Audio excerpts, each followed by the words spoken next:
अस्सलाम वालेकुम। बिस्मिल्लाहिर्रहमानिर्रहीम। Online MCQs test from all subjects. तो आज हम ये टेस्ट सॉल्व करेंगे जिसमें जनरल नॉलेज भी होगी, करंट अफेयर भी होगी, एमसीक्यूज कंप्यूटर और कुछ साइंस के एमसीक्यूज सॉल्व करने की कोशिश करेंगे।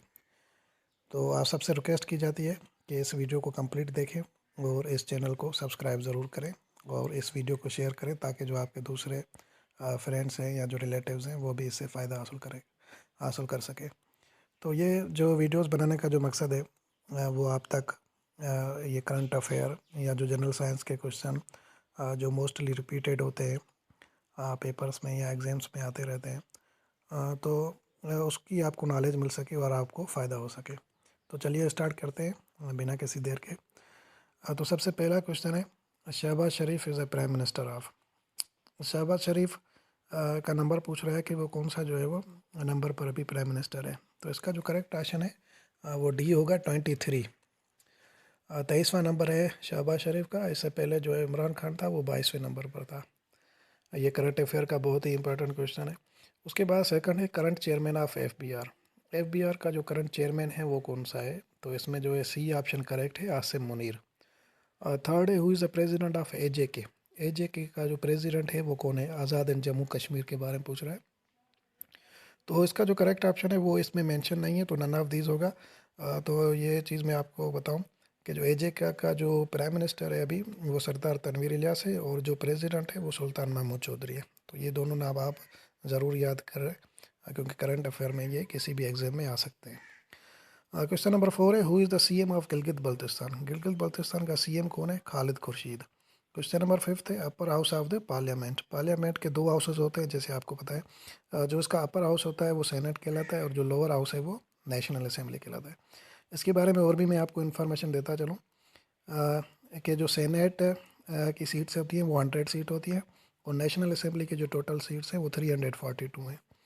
क्वेश्चन नंबर 6 है, device that convert hard copy into soft copy. इसका जो करेक्ट ऑप्शन है वो स्कैनर होगा। अगर सॉफ्ट टू हार्ड पूछता तो वो प्रिंटर होता। दूसरा कंप्यूटर का क्वेश्चन है, in which generation microprocessor was used. Microprocessor किस जनरेशन में इस्तेमाल किया गया था। तो इसका जो करेक्ट ऑप्शन होगा वो फोर्थ होगा। In which generation transistor was use. Transistor किस जनरेशन में इस्तेमाल किया गया था। इसका जो करेक्ट ऑप्शन है वो सेकंड होगा, B. Computers are classified. Computer को कितने जो है वो एग्जाम में क्लासीफाई किया गया है। इसका जो सही ऑप्शन है वो सी है। जैसा कि आपको पता है कि 3 किस्म के कंप्यूटर होते हैं, digital computer, analog computer and hybrid computer. Question number 10 है, organism that lives and belong to different species. तो ये अब साइंस का पोर्शन स्टार्ट हो गया है। जानदार यानी जो जिनका ताल्लुक जो है वो डिफरेंट स्पेशीज से है उसको क्या कहा जाता है। वो जो होगा कम्युनिटी होगा। अगर ये एक साथ पे कहता कि organism that live and inhabit in the same area तो वो पॉपुलेशन कहलाता। Similar cells combine to form. एक जैसे कुलिये जब आपस में मिलते हैं तो वो क्या बनाते हैं। तो ये टिश्यू बनाते हैं। इसका ऑप्शन ए होगा। सिमिलर आर्गान, जब आर्गान मिलते हैं आपस में एक जैसे तो वो आर्गान सिस्टम बनाते हैं। तो ये लेवल ऑफ ऑर्गेनाइजेशन में हम बायोलॉजी में पढ़ते हैं कि सेल मिलकर टिश्यू बनाते हैं, टिश्यू मिलकर आर्गान बनाते हैं और आर्गान मिलकर आर्गान सिस्टम बनाते हैं। ये लेवल आपको याद होनी चाहिए। स्टडी ऑफ टिश्यू, ये ब्रांचेस से क्वेश्चन है। टिश्यू के स्टडी को क्या कहा जाता है। इसका करेक्ट ऑप्शन इसमें जो है वो मेंशन नहीं है, हिस्टोलॉजी होगा। मार्फोलॉजी जो है वो study of external shape of the organism है। इकोलॉजी जो है वो relationship between the living organism and the environment है। और जो सेल बायोलॉजी है वो सेल की स्टडी को कहा जाता है। क्वेश्चन नंबर 14 है, study of internal organ. Internal organ की स्टडी को क्या कहा जाता है। एनाटॉमी कहा जाती है। क्वेश्चन नंबर 15 है, study of external organ. External organ की स्टडी को मार्फोलॉजी कहा जाता है। अब इसमें यह है कि which one is a scalar. Scalar इनमें से कौन है। डिस्टेंस है, वेलोसिटी है, वर्क है या ऑल ऑफ दीज है। तो इसका जो करेक्ट ऑप्शन होगा वो ए होगा, डिस्टेंस इनमें से स्केलर है। Which one is a vector. Vector के बारे में पूछ रहा है, कौन सा वेक्टर है। फोर्स है, वेलोसिटी है, वर्क है, ऑल ऑफ दीज है। तो ये ऑल ऑफ दीज होगा क्योंकि सारे ये वेक्टर है। Which one is a derived quantity. कौन सी ड्राइव्ड क्वांटिटी होती है, फोर्स, वेलोसिटी या area.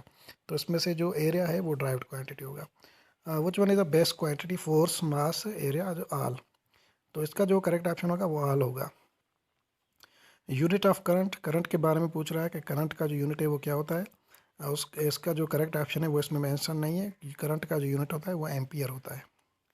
Which one is the most elastic, carbon, rubber, गिलास, ऑल ऑफ दिस। सो इनमें से जो मोस्ट इलास्टिक है वो गिलास है। Most abundant element in the earth crust में जो ज़्यादा से ज़्यादा पाया जाने वाला एलिमेंट है वो आयरन है, एल्यूमिनियम है, हाइड्रोजन है या नन ऑफ दिस है। तो इसमें नन ऑफ दिस होगा क्योंकि ज़्यादा पाया जाने वाला जो एलिमेंट है वो ऑक्सीजन है। Most element in the earth crust oxygen है और most element in the human body जो है वो हाइड्रोजन है। यूनिवर्स अगर पूछे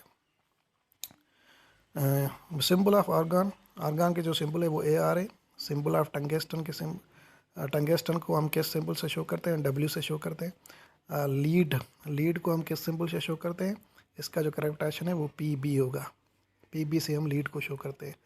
तो ये जनरल साइंस के क्वेश्चन अभी जो है वो उसका सेक्शन कंप्लीट हुआ। अब है इस्लामियात का portion. He is called Najibullah. अब ये नजीबुल्ला जो है वो किसका लक़ब है? हज़रत मूसा का है, हज़रत ईसा का है या हज़रत दाऊद का है? तो नजीबुल्ला जो लक़ब है वो हज़रत दाऊद अलैहिस्सलाम का है। He is called Kalimulla. Kalimulla किसे कहा जाता है? ये इसका जो करेक्ट ऑप्शन होगा वो ए होगा, हज़रत मूसा अलैहिस्सलाम को। हज़रत Yusuf was a son of, तो हज़रत यूसुफ जो था वो हज़रत याकूब, इसका जो करेक्ट ऑप्शन होगा। आदम इज़ अ वर्ड ऑफ, आदम जो है वो किस लैंग्वेज का वर्ड है? हिंदी का है, पर्शियन का है, अरबिक का है या सरियानी का है? तो इसका जो सही ऑप्शन होगा वो डी होगा, सरियानी का। लास्ट क्वेश्चन है हाउ मेनी सुजूद in the holy Quran. Holy Quran में कितने सजूद हैं? तो इसका जो करेक्ट ऑप्शन होगा वो 14 होगा।